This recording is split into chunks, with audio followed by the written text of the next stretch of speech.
இந்த மன்றம் கேட்டு இருக்கிறது. காசு இல்லைன்னா எந்த விழாவும் கொண்டாட முடியாது, குடும்பமே நடத்த முடியாது. சினிமா வரலாற்றில் முதல் திரைப்பட கவிஞர் என்ற பெருமை பெற்றவர் பாட்டு வாத்தியார்னு பேரு. கண்ணதாசன் பாட்டை கூட கொடுத்து அவர்கிட்ட திருத்தி வாங்குவாங்களாம். அப்படிப்பட்ட கவிஞர் பேரு உடுமலை நாராயண கவின்னு பேரு. அந்த உடுமலை நாராயண கவி தான் காசை பத்தி பாடினாரு.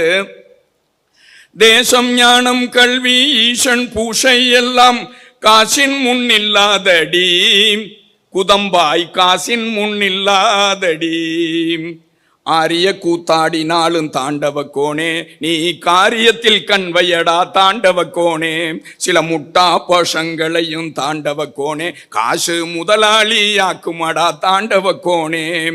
அந்த உடுமலை நாராயண கவிதான் சொன்னார், தேசம் ஞானம் கல்வி ஈசன் பூசை எல்லாம் எதுக்கு முன்னால நிக்காதான், காசுக்கு முன்னால நிக்காது என்று உடுமலை நாராயண கவி சொல்லி இருக்கிறார்.